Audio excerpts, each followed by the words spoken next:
اعوذ باللہ السمیع العلیم من الشیطان اللعین الرجیم بسم اللہ الرحمن الرحیم الحمد للہ رب العالمین والصلاة والسلام علی اشرف الانبیاء والمرسلین خاتم النبین رحمت للعالمین سیدنا ونبینا وشفیع ذنوبنا وطبیب نفوسنا ومطہر قلوبنا مولانا ابی القاسم محمد وآلہ الطیبین الطاہرین المعصومین المظلومین واللعنة الدائمة على أعدائهم أجمعین من الآن إلى يوم الدین. اما بعد فقد قال اللہ سبحانہ تبارک وتعالی في كتابه الكریم وهو أصدق القائلین وقوله الحق. بسم اللہ الرحمن الرحیم. فی بیوت اذن اللہ ان ترفع ویذکر فیہا اسمہ. صلوات.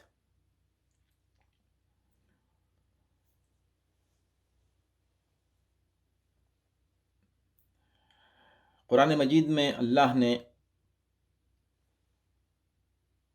اپنے گھر کی عظمت بیان فرمائی ہے خانہ کعبہ کی متعدد آیات میں.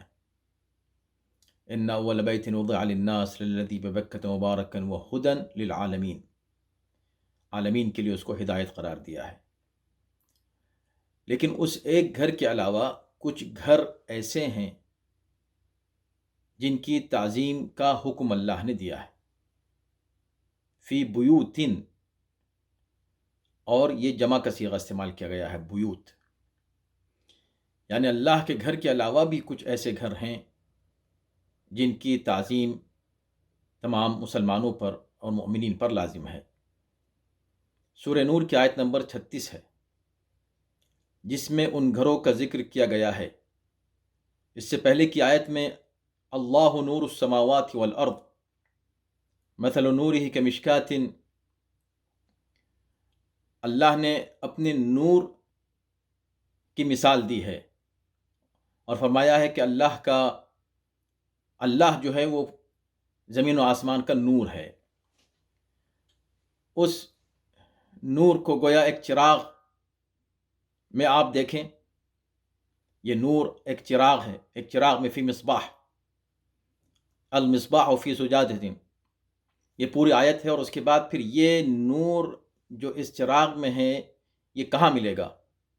اللہ کا نور ہمیں کہاں ملے گا؟ کہاں ہم اللہ کے نور کو دیکھ سکتے ہیں؟ لیس کمثلہ شیء، اس کے مثال تو اس کی مثل کوئی شے نہیں ہے، کوئی شے کائنات میں اس جیسی نہیں ہے. تو پھر کیسے اللہ نے اپنی نور کی مثال پھر اپنے نور کی مثال دی ہے؟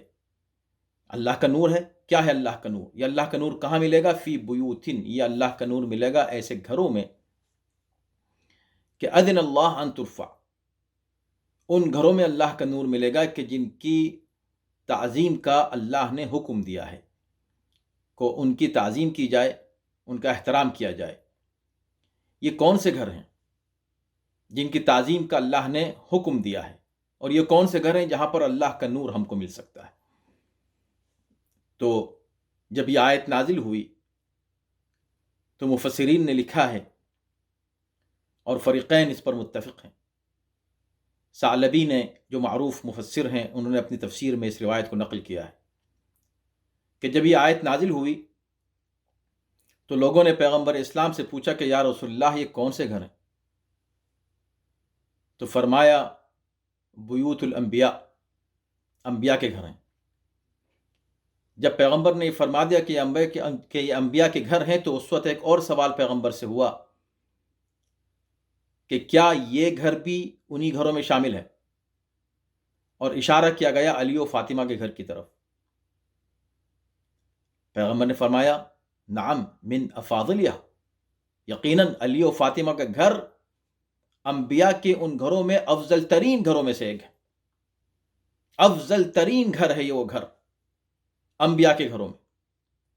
تو سوال کرنے والے نے جب سوال کیا کہ کیا یہ گھر بھی اس گھر میں ان گھروں میں شامل ہے، یہ سوال خود اس بات کی دلیل ہے کہ لوگوں کو معلوم تھا کہ جب پیغمبر انبیاء کے گھر کی بات کریں، انبیاء کے گھروں کی بات کریں، تو ان گھروں میں سب سے پہلے جس گھر کا نام آئے گا وہ علی و فاطمہ کا نام آئے گا، علی و فاطمہ کے گھر کا نام آئے گا، اس لیے کہ علی و فاطمہ کا گھر اصل میں نبی کا گھر ہے۔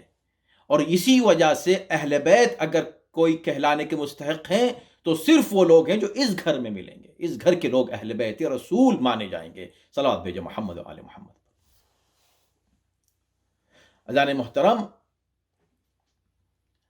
یہ پیغمبر اسلام کا یہ اعلان کہ یہ گھر ان گھروں میں سے ہے جس کا ذکر قرآن کر رہا ہے، فی بیوت اذن اللہ، اور اس کے بعد پھر اس گھر کی مزید عظمت پیغمبر اسلام نے اس عظیم الشان حدیث کے ذریعے سے واضح کی، جو وہ بھی متفق بین الفریقین ہے، حدیث سد ابواب۔ یقیناً آپ نے اس کا ذکر سنا ہوگا کہ جب حکم الہی نازل ہوا کہ وہ گھر کہ جو مسجد کے اطراف میں بنے ہوئے تھے اور ان کا ایک دروازہ مسجد کے اندر بھی کھلتا تھا، حکم دیا گیا کہ سارے دروازے بند کر دیے جائیں الا باب علی، صرف علی کا دروازہ کھلا رہے گا مسجد کی طرف، باقی سب کے دروازے بند کر دیے جائیں گے۔ اس پر اعتراض بھی ہوا اور پیغمبر اسلام نے فرمایا ما انا فتحتها ولا انا سددتها ولكن اللہ فعل ذلك، نہ میں نے یہ دروازے بند کیے ہیں نہ میں نے یہ دروازہ کھولا ہے، جو کچھ کیا ہے اللہ نے کیا ہے۔ اعتراض کرنا ہے تو اللہ پہ کرو، نبی پر اعتراض، اللہ پر اعتراض۔ پیغمبر اسلام نے جو دروازہ علی کا کھلا رکھا، کیوں کھلا رکھا اور بند بھی کیسے ہوتا؟ بھئی باقی سب کے دروازے تو بند ہونے ہی تھے، ضروری تھا کہ سب کے دروازے بند ہو جائیں، اس لیے کہ مسجد کی حرمت کے خلاف تھا کہ دوسروں کے دروازے مسجد کی طرف کھلے رہیں، لیکن علی کا دروازہ بند نہیں ہو سکتا تھا۔ ارے علی کا دروازہ اس مسجد کے لیے کیا بند ہوتا؟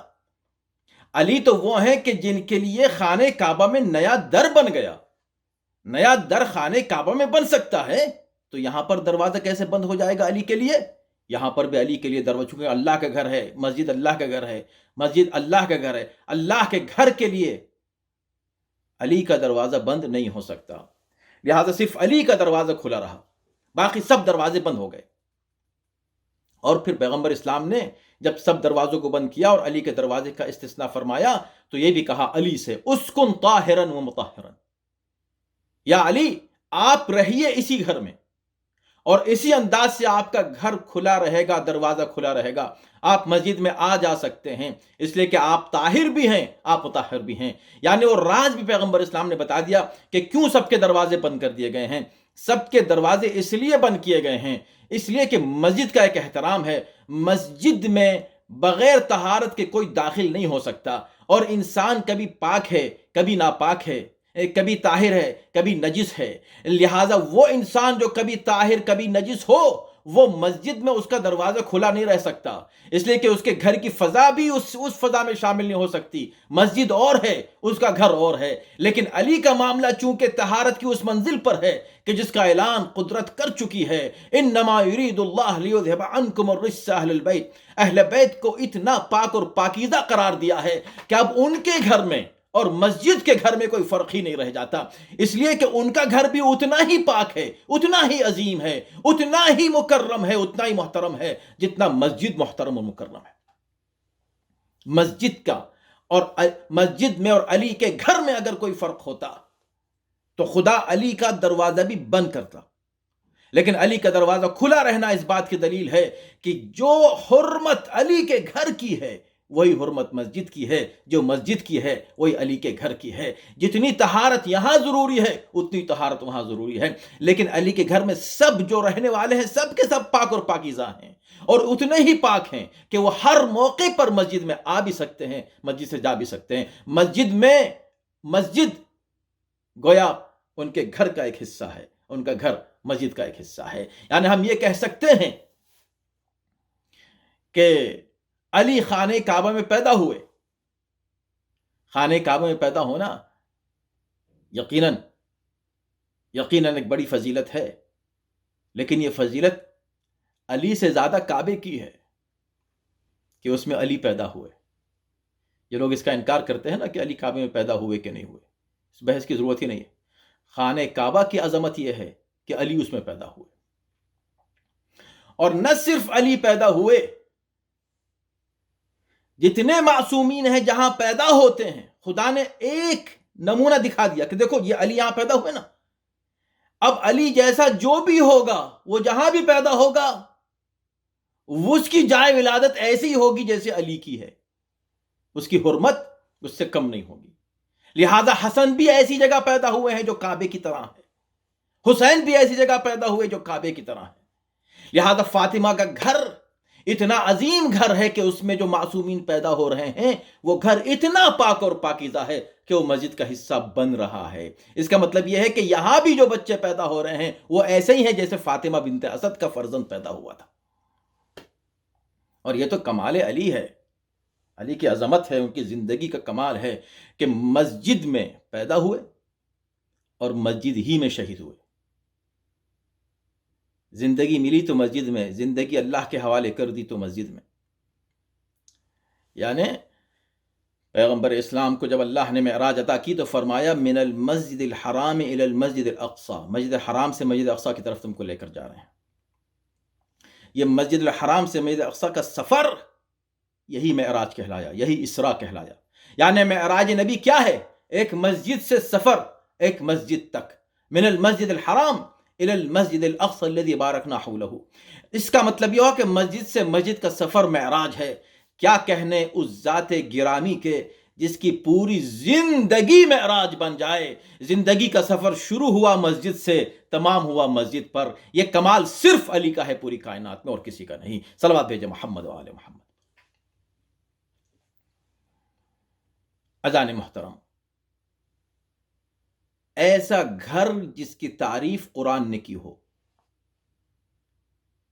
فی بیوت اذن اللہ ان ترفع، اس گھر کی کتنی عظمت ہوگی، اس گھر کی کتنی حفاظت کرنا چاہیے، اس گھر کو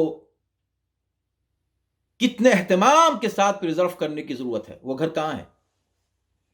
آج اب اگر آپ حج پر جائیں گے اور تلاش کریں کہ وہ گھر جس کا ذکر قرآن کر رہا فی بیوتن، کہاں ہے وہ گھر؟ علی و فاطمہ کا وہ گھر کہاں ہے؟ وہ دروازہ جو دروازے سب بند ہو گئے تھے، وہ دروازے جو کھلا رہا، کہاں ہے وہ گھر؟ آج بھی وہ دروازہ کھلا رہنا چاہیے، آج بھی وہ گھر موجود ہونا چاہیے، آج بھی وہ گھر مسجد کا حصہ ہونا چاہیے۔ کہاں ہے وہ گھر؟ اس کی نشانیاں موجود ہیں۔ تمام وہ نشانیاں اس سعودی حکومت نے، اس ظالم حکومت نے وہابی مینٹلٹی کی بنیاد پر وہ ساری نشانیاں جن کا کچھ بھی تعلق اسلام سے یا پیغمبر اسلام سے تھا وہ سب مٹا دیا۔ 95% اسلامی تاریخی ورثے کو تباہ کر دیا ہے سعودی حکومت نے۔ کوئی نشان، یہ عجیب ظلم ہے، یہ انسانیت کے خلاف ظلم ہے، یہ ایک غیر انسانی عمل ہے۔ پوری دنیا میں آپ دیکھیں، ہر قوم اپنے ورثے کی حفاظت کرتی ہے، ہر قوم اپنی تاریخ کی حفاظت کرتی ہے، ہر قوم اپنی ثقافت کی حفاظت کرتی ہے۔ یہ کیسے بد نصیب ہیں جو اپنی قومی، ثقافتی اور تاریخی علامتوں کو اور نشانیوں کو اور آثار کو مٹا رہے ہیں۔ یہ اس سے اندازہ ہوتا ہے کہ ان کو پیغمبر اسلام سے کتنی عداوت ہے، کتنی دشمنی ہے۔ پیغمبر اسلام کہاں پیدا ہوئے؟ وہ گھر کہاں ہے؟ وہ علامتیں کہاں ہیں پیغمبر اسلام کی زندگی کی؟ ان سب کو مٹا دیا گیا ہے، ان سب کو تباہ کر دیا گیا ہے۔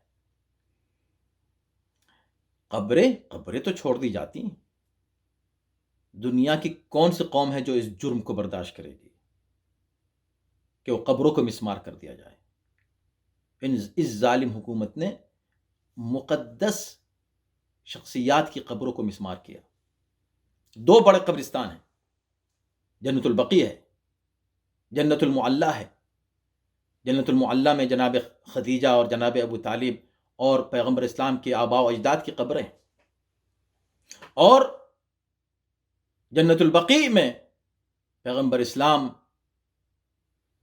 کے قریب ترین اعزاء کی قبریں ہیں اور ان کے جگر گوشے، اور وہ جن کو قرآن نے ان کا فرزند قرار دیا. ابناءنا و ابناءکم آئے مباہلہ کے جو مصداق ہیں امام حسن مجتبی، ان کی قبر شریف ہے، اسے مسمار کر دیا گیا. امام زین العابدین ہیں، امام محمد باقر علیہ السلام ہیں، امام صادق علیہ السلام ہیں، امیر المؤمنین کی والدہ گرامی جناب فاطمہ بنت اسد ہیں، ابو الفضل عباس علیہ السلام کی والدہ گرامی جناب ام البنین ہیں. اس طرح کی بہت سی شخصیات ہیں، بہت سی اہم شخصیات ہیں کہ جو اس قبرستان میں دفن ہیں اور اس قبرستان کو مسمار کر دیا گیا ہے. یہ اسلامی ورثہ ہے، یہ اسلامی ثقافت کی علامتیں تھیں جن کو برباد کرنے کی کوشش کی گئی ہے.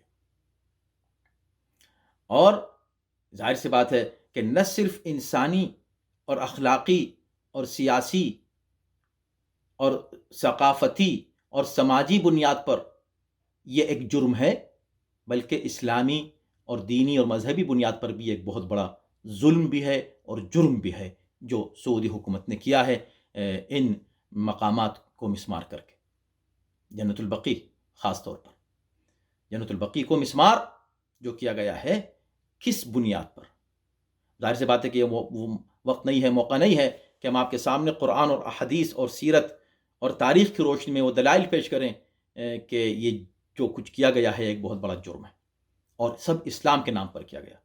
لیکن اسلام کا حوالہ دینا اس بات کی دلیل نہیں ہے کہ وہ ان کے حوالے درست ہیں، اس لیے کہ یہ وہی لوگ ہیں جو اسلام اور قرآن ہی کے حوالے دے کر بے گناہوں کو قتل کرتے رہے ہیں. آج پوری دنیا کی دہشت گردی، یہ دنیا میں جو ٹیررزم ہے، اس کو بھی یہ لوگ قرآنی آیات پڑھ پڑھ کر ذبح کر رہے ہیں، لوگوں کا اللہ کا نام لے لے کے ذبح کر رہے ہیں، اور اپنے لیے دلیلیں وہی رکھتے ہیں جو دلیلیں انہوں نے ان مقامات مقدسہ کو تباہ و برباد کرنے میں کی ہیں. یہ ایک مینٹلٹی ہے، یہ تکفیر کی ایک مینٹلٹی ہے. اب ہمارا فریضہ اس موقع پر کیا ہے؟ ہمیں کیا کرنا چاہیے؟ ہمارا فرض یہ ہے کہ ہم آواز اٹھائیں ظلم کے خلاف. ہم جو کچھ کر سکتے ہیں، کوئی بھی کاوش اور کوشش ہم سے ہو سکتی ہے تو ہم کسی طرح بھی اس میں کوتاہی نہ کریں، اپنی آواز بلند کریں جنت البقیع کی تعمیر کے لیے. مخصوصاً اب 4 سال کے بعد 100 سال ہونے والے ہیں. یہ 7 سالہ یادگار اتنی خاموشی سے نہیں گزرنی چاہیے. ابھی سے تیاری کریں اور پوری دنیا کو ہلا دیں اور پوری دنیا کو بتا دیں کہ کتنا بڑا جرم ان ظالموں نے کیا ہے، اور اس جرم کے یہ تمام علامتیں ابھی موجود ہیں. اب اس وقت ایسے حالات میں خاص طور پر یہ ایک پیغام ہے میرا آپ سب کے لیے، جبکہ کورونا وائرس کی وجہ سے سب لوگ کوارنٹین میں ہیں، گھر پر بیٹھے ہوئے. ہو سکتا ہے 8 شوال، کیونکہ ہمیشہ ہم لوگ مظاہرہ کرتے ہیں، پوری دنیا میں مظاہرہ ہوتا ہے، آپ حضرات بھی سب کے سب ان مظاہروں میں اپنے اپنے علاقوں میں شامل ہوتے ہیں. ہم یہاں واشنگٹن میں بہت بڑے پیمانے پر سعودی ایمبیسی کے سامنے مظاہرہ کرتے ہیں. ہو سکتا ہے کہ اس سال اس کورونا وائرس کی وجہ سے مظاہرہ نہ ہو سکے، تو اگر نہیں ہو سکے تو کیا کرنا چاہیے؟ تو آج آن لائن جس انداز سے ہم سارے پروگرام کر رہے ہیں، اسی انداز سے انشاءاللہ آن لائن مظاہرہ تو ہوگا، اور انٹرنیشنل پیمانے پر ہوگا اور شاندار طریقے سے ہوگا. لیکن اس کے علاوہ ایک اور بہترین طریقہ ہے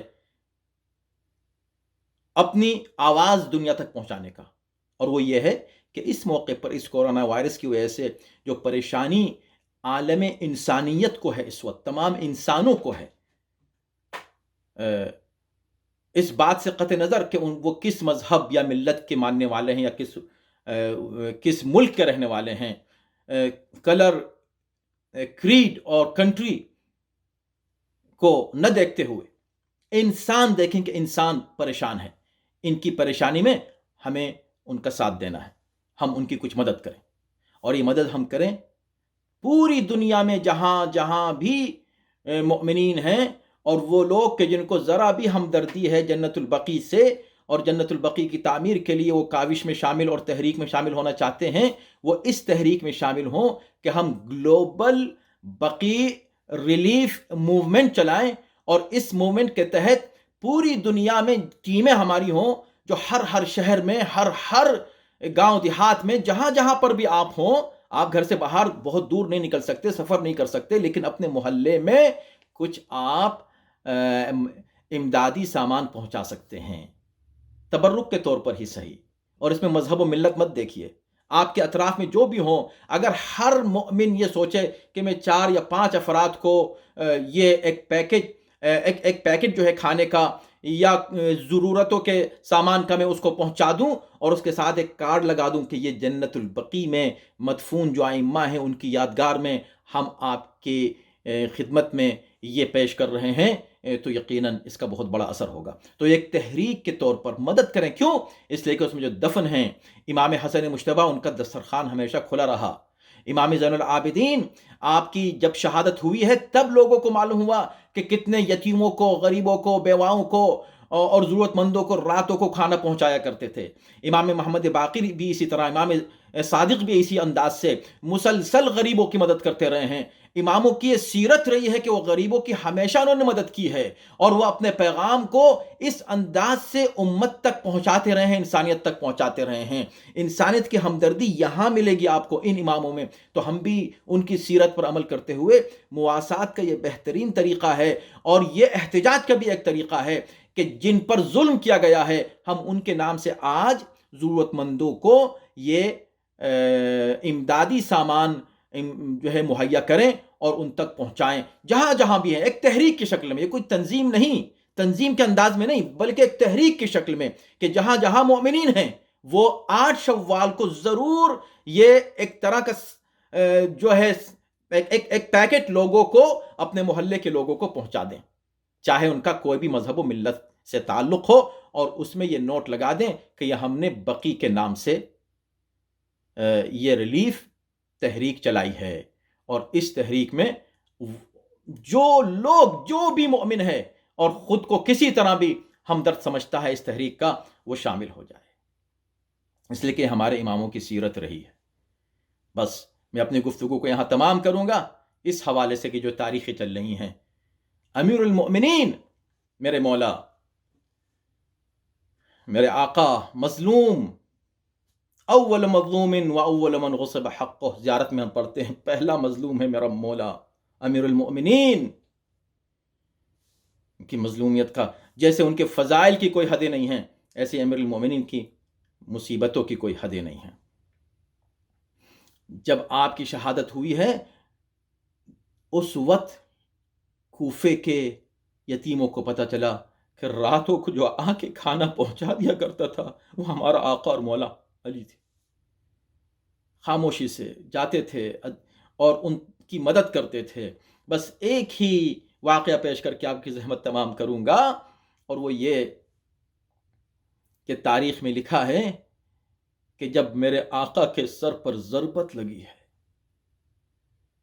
اور طبیب آیا ہے تو اس نے یہ کہا ہے کہ یہ زہر ایسا ہے کہ اگر اس کا ایک ذرہ بھی فرات کے پانی میں ڈال دیا جاتا تو فرات کے پینے والے تمام افراد مر جاتے، اتنا شدید ہے یہ۔